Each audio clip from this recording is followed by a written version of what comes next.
Konnichiwa! For today's show, we're going to be doing something just a little bit different.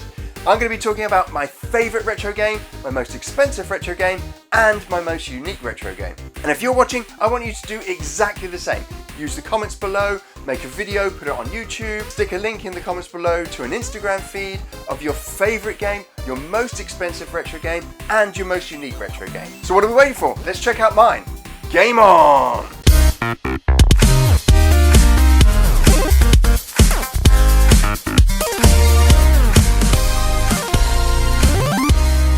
So what's my favourite, most expensive and most unique retro game? I'm actually going to start off with my most expensive retro game. For me, knowing how much my retro game collection cost really isn't much of a big deal for me, because I'm not going to sell it. Although my wife might, once she sees the cost of some of these. Pretty much all the games in my collection that are worth a lot of money, I have not paid that amount of money for. In fact, I think the most I've ever paid for a retro game is about £40, maybe £50 for a retro game that I've really wanted. And if they've gone up in price, well, that's just because I'm old and I've lived through most of the generations of gaming. In fact, all the generations of gaming. God, that's depressing. Now, when you're looking at your most expensive game for it, don't worry if it's not worth hundreds or thousands. It's just interesting to see how much the games in your collection have appreciated over time. So in order for me to find out what my most expensive game is, I actually had to go onto eBay.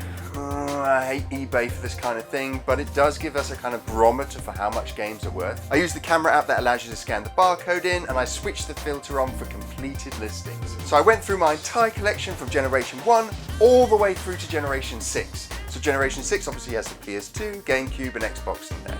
So in my PS1 collection, I was surprised at how many games were worth nearly £100, so like what's that, $120?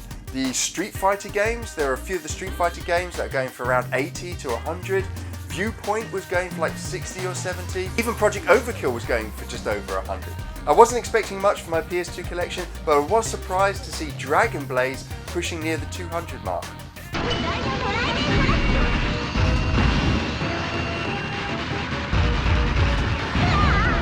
And then of course anything on the SNES or NES was 50 plus, easily. There's only like one or two games that weren't, and that's pretty much because my SNES and NES collection is all boxed with instructions. And so just naturally, even if the game's rubbish and not that collectible, the fact that you've got that will push it up. But there were some surprises in there. I didn't think that North and South would be that valuable to people, or even Kabuki Quantum Fighter.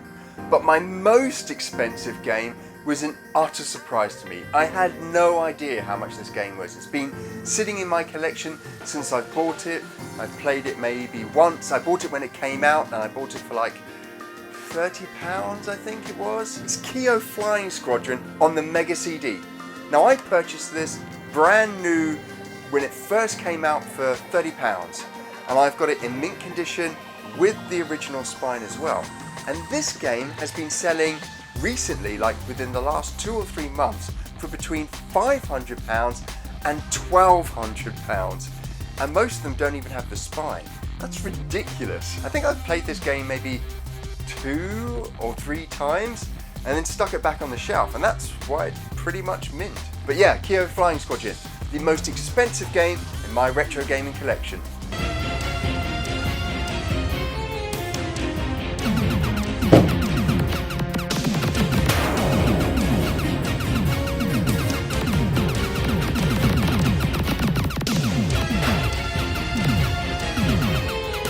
Next up, we have my favourite retro game. Now, I find it hard enough to choose my favourite game in a generation on a single console. Having to do it across 6, well, that almost sent me insane. So I spent the last 6 hours going through and doing the valuing thing, and as I was going through the entire collection, I was looking at what would be my favourite game. And there must be 400 games in here that are just like, this is one of my all-time greats. And so it's been really difficult to pick anything. I love the Wipeout series. Zelda is my favourite series of all time. Every time a game comes out on a Nintendo platform, I have to buy that console and I have to buy the Zelda game. There's Streets of Rage, Golden Axe, Earthworm Jim, Gunstar Heroes, Elisa Dragoon, Mortal Kombat, pretty much most of the Star Wars games, and that's just because they're Star Wars, Mario series, in fact anything by Nintendo, any first party Nintendo game is brilliant and kind of is right up there with my best games. There's a ton of games on the PlayStation 1, a ton of games on the PlayStation 2, ton of games. I mean, there's just too many to choose from. But I have settled on one, and that's Phantasy Star on the Master System.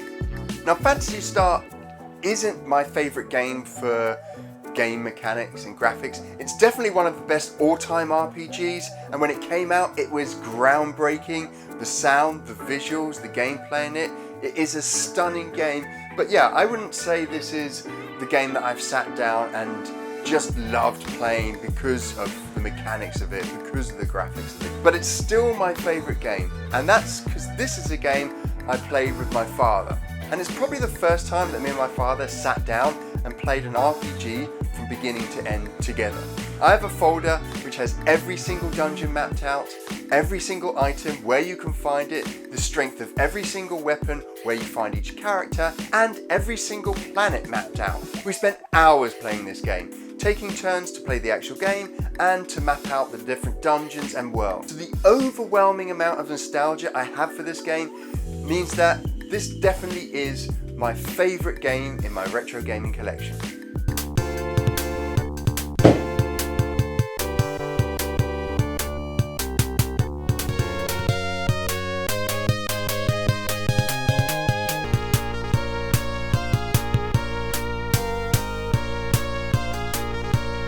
So next up, my most unique game. And this one's really interesting because a game can be unique for a number of reasons. It could be unique by the sheer fact that it's old. It could be unique because it's a genre that you don't have in your collection. Say Katamari Damacy, that's pretty unique and out there. And it could be unique just because it's one of only a few in the world. And that's where I sit with my most unique game. And it's my copy of Zelda. If you've been following me on Instagram or watching me on YouTube for any period of time, you know that I periodically bring this out as my most cherished possession in my games room. It's an original first edition copy of Zelda signed by Miyamoto-san. In 2003, I was working at Sony's PlayStation London studio, and I heard that Miyamoto-san was coming to London's Virgin Megastore to promote 4 Swords on the Game Boy SP, and that he'd be signing people's memorabilia, specifically stuff that he'd created. So I made sure I got the first train into London and was down there for 5:30. I was probably the 15th person in line, and I had this copy of The Legend of Zelda with me. After waiting for about 2 or 3 hours, we managed to get in, and it's the first time that I met Miyamoto-san. And he was so cool. He spent so much time with each person, briefly talking to them, reminiscing over the game that he had there, and just taking the time to kind of shake people's hands and sign the games and consoles that Ed brought along. I'd actually meet him again another 2 times, both of them at E3. Once was just a kind of chance encounter when I was walking around the Wii U stand and he was there doing an interview. And he came over and shook my hand. Now, he shook my hand because 2 years prior to that I was at E3 and I was demonstrating a game that I was the development director on, which was Sony's The Book of Spells, which is kind of like a Harry Potter augmented reality game. And he came over for a private demo of the game, which I gave. And yeah, I was a little flustered, but it was awesome to kind of talk him through the ideas the team had, what we were doing. And he was really interested in that type of game because it was a very interactive game, something that was right up his street. And I also had Reggie that came over, who is a completely different character to Miyamoto. So yeah, this is my most prized possession, and definitely for me, my most unique game in my retro gaming collection.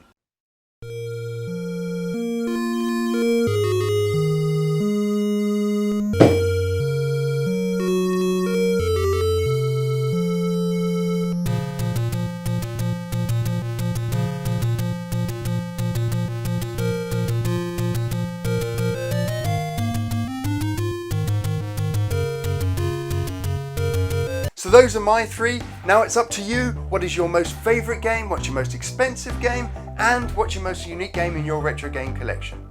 I just want to say a big thank you to all those people who regularly visit the channel and comment below. It's so amazing to kind of share this retro gaming hobby and passion that I have with other people, and to see the things that you love and have in your collection. If you're new to the channel and you like this video, then definitely consider subscribing by clicking on my little pixel head below.